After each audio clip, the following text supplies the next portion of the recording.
All right, we are live. Welcome to the Houston Pulse Market Minute. A lot of things to talk about. Big show.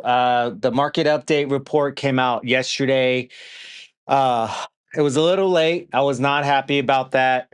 However, it came in I would think like 90% of the report came out, and I was uploading files. I was reading everything. And then finally, the rest of it came in later that afternoon into the evening. So I'm sure the folks at HAR, they're busy. They're flipping papers, and I wanted to get that information out to you. Everything as far as it pertains to Houston real estate, real estate. And full disclosure, we're going to be talking about politics. We're going to be talking about war, oil, the government. So if that's not your thing, you probably want to leave right now. However, real estate affects politics. Politics affects real estate. There's no two ways about it. There's a lot of agents that don't want to talk about it. That's fine. Either they're scared about talking about what's real. I'm a realist. Coming in from the healthcare field, I always telling my clients what they need to hear, not what they want to hear. So if you're out there knowing or wanting to know what you need to hear, stay tuned. If you don't like what you're going to hear, you probably want to change the channel. But I do want you to stay and not form opinions about me, mainly about the information. So I just want to preface that because a lot of folks, they condemn the person, talking about whatever, whether it's politics, government, real estate, or whatever. But you could have your own opinion. This is America. So we're just going to get right into it. So it is April 9th, 2026. And as I said before, the HAR, the MLS of Houston, came out with the market update report late afternoon yesterday. And I finally got it all in. And here it is. And so the overall market of what's really going on in Houston right now, the market isn't crashing. No, not in Houston, maybe in other places, but not here. And it's not crazy hot either. So it's a little mellowed out. It's leveling out. And the data from the market report is coming out is the single family home sales. Okay, so single family home sales is a lot different from raw land to townhomes to condos. You really don't want to be a townhome or condo seller in this market right now. If you right now, it's probably the best time to be a condo buyer or a townhome buyer, but we'll get into that later. But single family homes sales were up 3.7% year over year. So we're actually increasing those sales. And pending sales were up 12.8%. So the buyers are coming back strong, guys. Let's go. And I said it in the March report for February. We were 13% strong pending sales going into March. And I predicted that we're still going to have a strong pending sales going into March, coming in from April's report. So median home price sales. This is what I pay attention to, not the average home price, but mainly the median home price sales are down slightly 1.5%. So they're down a little bit. Average home prices are 1.2%. So I believe the median home prices now is $330,000. That's down 1.5%. And average home prices are down 1.2%. Inventory went are down 4.7%. Months of supply, it's high. It's actually the highest in years. And days on market went from 62 days to 67 days. So we're still up there with the days on market, high inventory. And what that really means for you guys, there are more homes on the market. Buyers have options and a little leverage, little leverage. Sellers are still selling, so they're coming out and still selling like regular. People need to people need shelter, people need food and water, people need gas, right? Even though gas prices have gone up. We got to pay it at the pump. So those are the three major things that we need here in Houston, at least. So they're still selling, but with more competition. So there is no longer a throw it on the market and it sells overnight type market. So I'm just going to check the chat to see if I have anyone uh, chatting about anything. And I'm going to check the super chats. I don't have anyone yet. Surprise, surprise. But if you have a comment below, if you're in the Houston market, I want to know what area, what county, what you're seeing. If you're a realtor, I'm sure you're very opinionated, very emotional, and you probably have a lot of opinions, not just the Houston real estate market, but what's happening in the world on how it affects real estate, because we do talk real estate straight up. So, next thing we're going to talk about is affordability. Affordability, last year I was saying the word of the year for me, at least in real estate, would be affordability. You know, we're seeing homeowners insurance rates increase. We're seeing taxes increase. Oh, by the way, April 15th, 6 days away. You got protester taxes. I already got some calls from some friends. We're working on their comparative market analysis to protest their taxes. So I'm getting them some good pricing range on what their home, because usually the county appraiser will price it so high that it's like doesn't even make sense. So, but even with that going on, monthly payments actually dropped about 4.3% year over year. So the affordability is actually increasing. And that's helping bringing back the buyers into the market.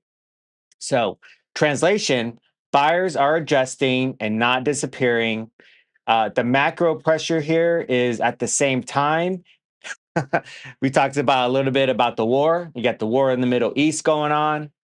I think there was like a ceasefire that happened a couple days ago, but then like later that day, well, the ceasefire happened, and then the Strait of Hormuz. And if I hear that freaking phrase one more time, uh, it was supposed to open up, but then I heard it closed again that day, and some other dramas going on in other countries.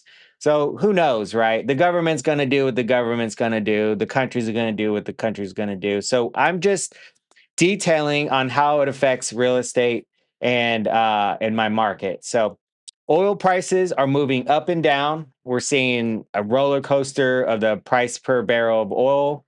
Inflation is still lingering. Interest rates reacting to all of it, guys. So interest rates, we're up. We're I think in a 4.4. I'm sorry, 6.4 right now. Wish it was 4.4.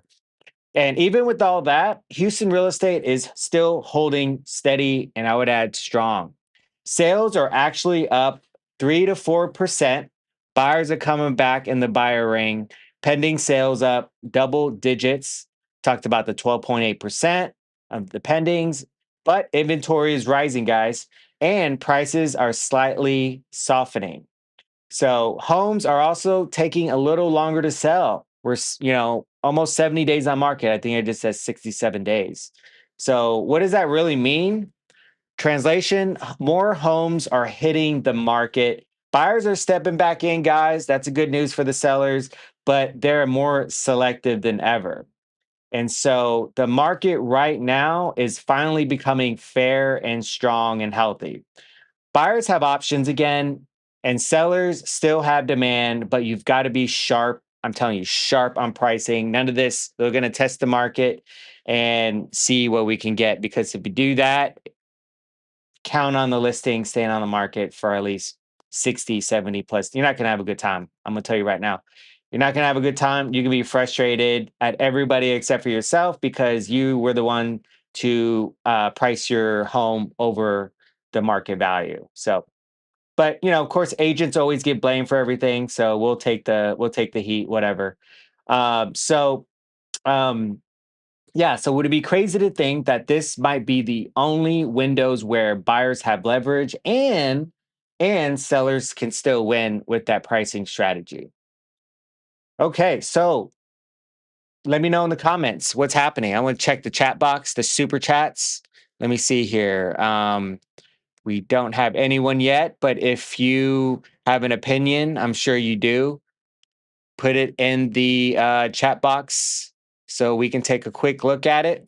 Oh, great. My video is not on YouTube. I mean my Facebook. That's great. Oh, I love that. Okay, but I am live on my other page, but not the other one. So um that's fine. All good, all good. All right. So part two, what's really happening by area. So inside the loop or closer inside the loop, if that's where you're looking. And now here's where most people get it wrong. Houston is not just one market. It's huge, okay? It's multiple markets happening at the same time. So we're talking about the higher end inner loop, Timber Grove, Lazy Brook market, because that's its own little mini market. The median prices are around 599,000 to $737,000 range, which is a pretty big spread. Inventory is rising 26.6%, which is more competition for the sellers, and days on market are around 20 to 31 days. All right, guys, 20 to 31 days, which is not a lot of days. Translation, you're still in a strong area, but buyers are getting picky now. All right, next one, next market area, mid-tier move-up areas. We're talking Spring Branch, Oak Forest. All right, Spring Branch is a hot market. I love Spring Branch. And it's around the median prices, and that area is $579,000. Oak Forest is around $390,000 median price. And these areas are stable but competitive, very competitive. If you're buying, expect competition. If you're selling, expect pushback. And if you're overpriced, again, we're talking about that pricing strategy. And then now we're talking about the entry level opportunity zones. This is an area which I like and I love. Why? Because it's close to downtown. It's close to all the nice eateries. It's close. It's in the middle where East Downtown. I love East Downtown and Heights. And you're like less than 5-10 minutes away, depending on traffic. So north of downtown, we call it North Side Village, and this is where things shift. Median home prices around $229,000 to $263,000. Okay, think about that. Medium home, I just rifled off all the other medium prices. Spring Branch, 579,000, Oak Forest, 309,000, 390,000. Timber Grove, I said about 600K to 737K. All right. We're talking Northside Village, like, you don't even have to drive your car to work if you work in downtown. We had the rail line zipping up and down east, west, north, southbound, and out the downtown area. You're smack dab in the middle of everything. So, say you leave your job in downtown because you're not going to be in that job forever. Say your job is in east downtown. I mean, you still can drive less than 10 minutes away. That commute is not that bad. It's not bad at all. And so we're talking Northside Village, median home prices at $229,000 to 263K, 45 sales in 1 month alone, 8.9 months of inventory. Translation, let me guess. I'm gonna have you write it in the chat. 8.9 months of inventory. What does that translate to? Is that a buyer's market or a seller's market? I'm gonna let y'all stew on that for a little bit. And then while I continue with the next metric, over 900 homes available right now in the tiny part of Northside Village. So 8.9 months of inventory is buyer's market, guys. Buyer's market.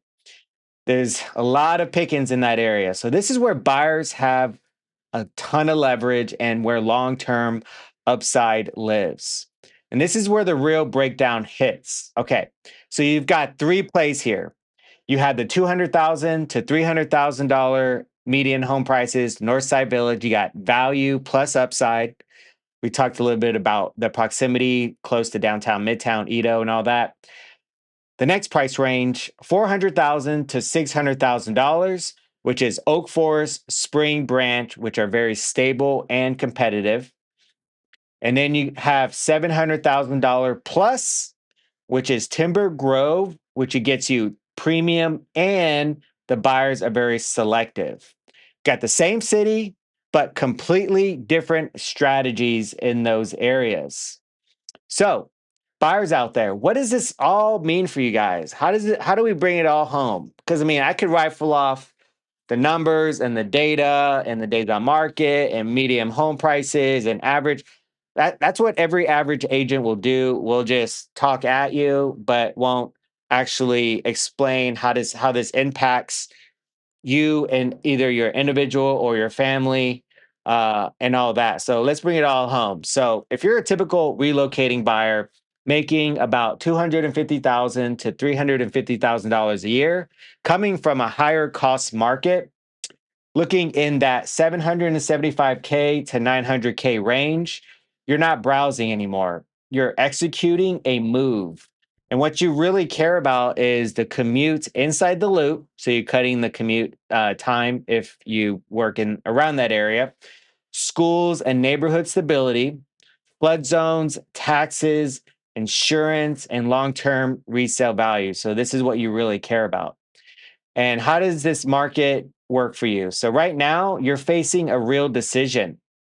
Option one, you're deciding if you're going to go into Timber Grove, Lazy Brook area, which is a higher price, better location, more competition, and more long term stability. Which Timber Grove, Lazy Brook is an amazing neighborhood. You have the hike and bike trail that goes along the bio, and if you DM me later on, I can send you a map of what that looks. If you're a cyclist like me, runner, rollerblader, jogger, whatever, then there's a cool hike and bike trail that literally will go from Jersey Village, which is northeast, all the way south. It will pass Timber Grove, Lazy Brook. It's like a cross street away. You cross the street and you're there. And it goes all the way through downtown and it connects through the Allen Parkway Trail. So option two, Spring Branch Oak Forest. All right, Spring Branch Oak Forest. So you're deciding on option two, maybe.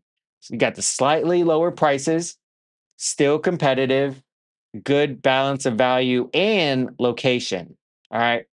So option three, which is a smart play most people overlook. You look at emerging areas like Northside Village with the lower entry price, more negotiating power with the high inventory. I think I said 8.9 months, which is a freaking ton of inventory. 900 homes in that market, which is a buyer's market. Higher upside potential. And would it be crazy to say you're not just choosing a home right now, you're choosing get the convenience, stability, or long-term upside because every area is giving you something different. So Houston isn't just one market as we talked about those other markets, right? It's three different markets happening at the same time. Depending on where you want to buy or sell, you're either gaining leverage or giving it away. What looks true right now, even with the Middle East conflict and oil volatility, Houston's overall March 2026 still looked the market of 2026 still looked more balanced than broken. I'm gonna take a quick swig of my water. Oops, pushed the wrong button there. Gotta wet the whistle. So comment below on what your opinions are. Everything I just talked about. It's good. It's good water. Houston water, baby. All right. So we're talking about the Middle East conflict. You have the oil volatility. And HAR reported single family sales up 3.7%, pending sales up 12.8%, inventory 4.7 months, and prices only slightly lower year over year, with the median down 1.5%, 1.5%, and averages are down 1.2%. And it's not a collapse, y'all. It reads more like a market that is stabilizing and normalizing. At the same time, the macro pressure is real.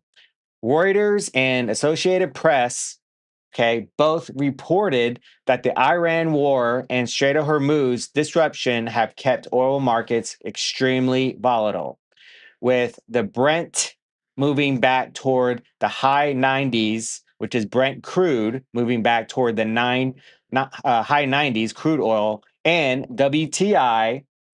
It's not the termite inspection like the WDI, but WTI near or above upper 90s dollar a barrel to about 100 depending on the day. So WTI is basically the price of oil in the US, and since Houston runs on energy, when oil goes up, our economy usually gets stronger, and that could bring more buyers into the market. That matters because higher oil trends to feed inflation pressure, and higher inflation pressure can keep mortgage rates jumpy. HAR's own March update said global uncertainty tied the war in Iran was creating more volatility in interest rates, even while affordability still improved year over year in Houston. So, Houston has held up better than a lot of people expected. The market has softened on price a little bit, but it has stayed balanced overall instead of falling apart. So, why does this work? Citywide prices did slip a bit, inventory did rise, but demand is still there because sales and pendings rose. The important nuance here: Houston is not one market, and the local files show, the data shows some areas are still pretty firm, while others have noticeably had more buyer leverage in that area. Timber Grove, Lazy Brook was still a seller's market at 3.6 months of inventory with a median price of $737,000. Oak Forest East was also still a seller's market at 3.3 months, which is very low. Spring Branch looked more balanced at 5.1 months of inventory. Northside, the Northside Village showed a much softer setup. So it's got a buyer's market with 8.9 months, is what I talked about, of inventory. And the median sold price is $263,000 on the April market update page. While the March trend page showed a median price of $229,000 for March closings. So here's the honest takeaway: Metro Houston is balanced overall, healthy or strong. Some inner loop and move up areas are still fairly strong. Some price sensitive or transitional areas are softer and give buyers more leverage. So we're gonna best compare, contrast all this. So here's what we're talking about: the national global pressure, which is the war, oil shocks, shipping risks, logistics, inflation pressure, and rate volatility are making buyers nervous. So this is Houston's reality. Despite that, Houston's March data still showed a balanced market with active buyers rising, pending sales, and only modest price softening. So here's the street level truth: not every neighborhood is reacting the same way. Premium inner loop areas are holding better than more price sensitive markets like the Northside Village. So even with all of that, we still have a pretty strong market, and the war in the Middle East, oil whipping around, and everyday costs staying high. Houston hasn't fallen apart. The overall market is still balanced. Prices have softened a little bit, but buyers are still active and pending sales are up. The real story is that some neighborhoods are holding stronger than others. And that's strong, credible, and backed by data that I just showed you. So, overall thing to take home is look at the data. Don't look at the scary headlines on all the other national, newspapers. And I'm sure, they has a lot of data in there, but look at every neighborhood. And if you have any questions about a particular neighborhood I didn't even talk about yet, or maybe I did, please don't hesitate to reach out. I'd love to talk to you, love you show you the data, and have you decide for yourself. So again, my name is Armando. Been living in Houston over 30 plus years. I'm a local realtor here with EXP Realty. And thanks for hanging out on the Houston Pulse Market Report. All right.